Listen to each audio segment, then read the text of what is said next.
Hello everyone and welcome to xxMelle's Potato Kitchen!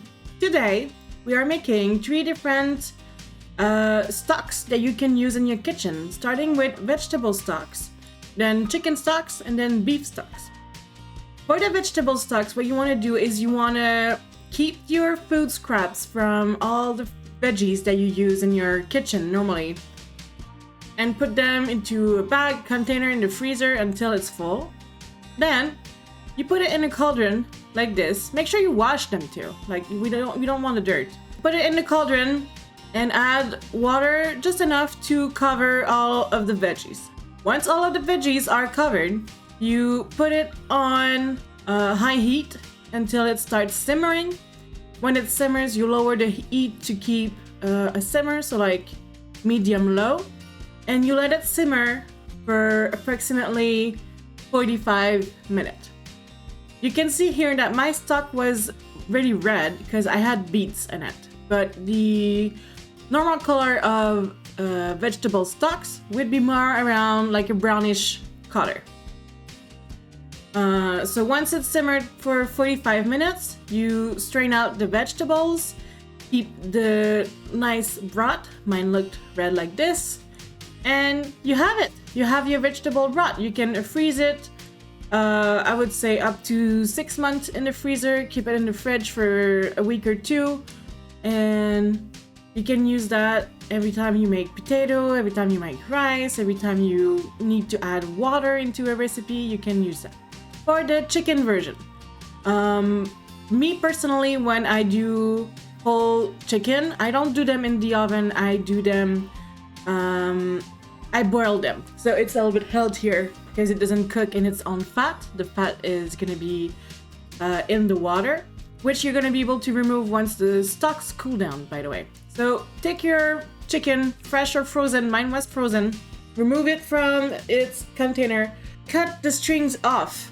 This is a mistake I did, because the way to know if your chicken is cooked is to try and remove the leg, the thigh of the chicken, and if they just fall off, they fall off the bones, it's ready. But you don't need to force it. But if there's strings, you can't know because it's attached. So remove the pad underneath, remove the container, cut the strings, and put it in the cauldron. Once it's in the cauldron, add any veggie that you have left in your refrigerator. You can add carrots, celery, onions, any fresh herbs you have left. Anything you may waste as vegetable, you can add it in. It's gonna make like a chicken and veggie stocks, and that's perfectly good. It's gonna season the stocks and it's fine. So here I put some celery, roughly chopped some carrots. Make sure to wash them first. I added half an onion. I had some sage and some thyme left in the fridge for another recipe. And keep the parts that you don't want in your stock apart so that you can put them in your veggie stocks. So if you don't want to put the whole carrots, just put it aside and save it for your next vegetable stocks. Again, you put all that in the cauldron and add as much water as you need. Here I added a few liters of water. Enough to cover everything. It is possible, since mine was frozen and they were attached to each other, that you don't have enough water at first. Just make sure to cover it so that it doesn't dry, and to go and mix it often so that they can separate themselves while it's cooking. So once it's gonna be unfrozen, they're gonna separate themselves. So here I don't have quite enough water, but it was fine because I've covered it and make sure to separate both chicken when they were cooking. So put that on the stove and you cook it until the legs, you see here the legs, they seem to be unattached from the remaining part of the chicken. You cook it until they separate themselves quite easily. I didn't use any force there. I just pulled on it and it just went with it. So remove everything, every veggie, remove the chicken, remove the herbs, strain everything. And then I would use a strainer to make sure that you don't have any chicken or small bone parts in the broth.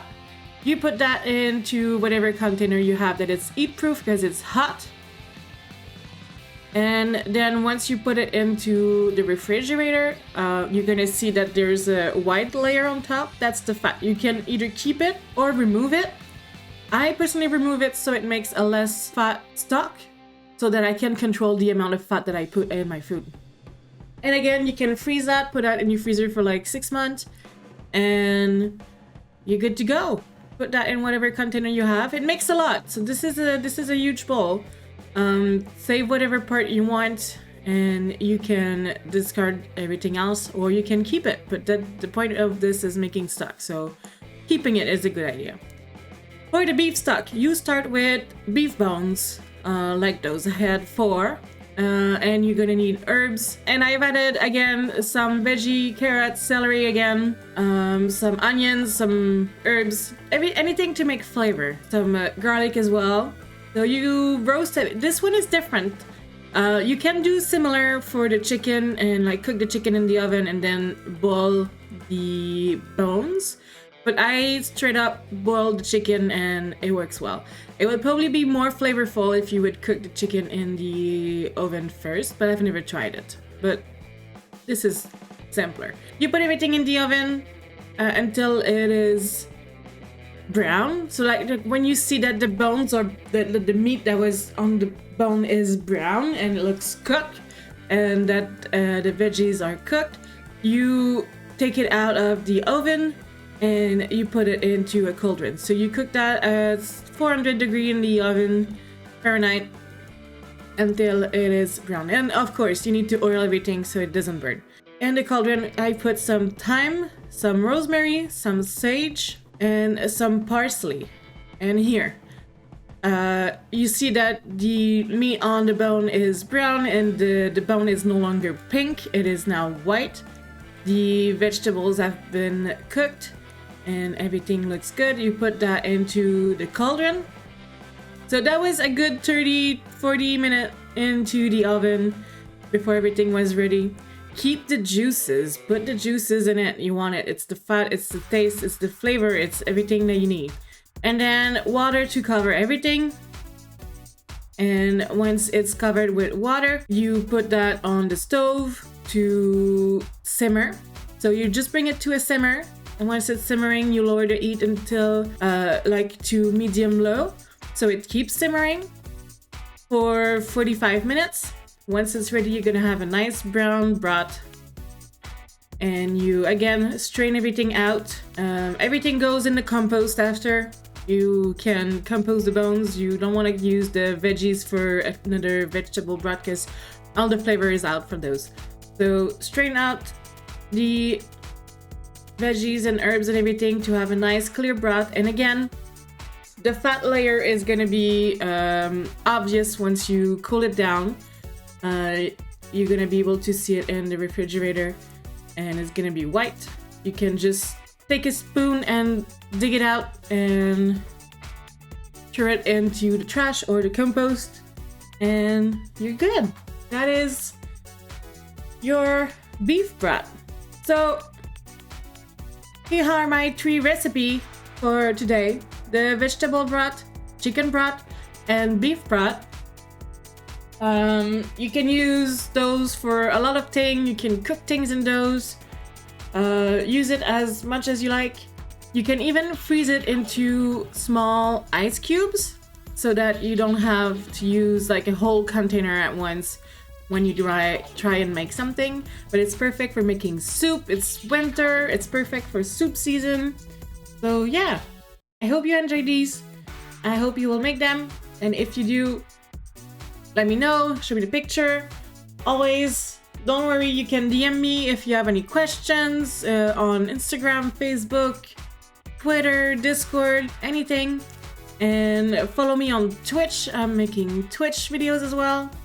And yeah, I'll see you guys next week for another video. And I love you guys. I'll see you next time. Bye bye.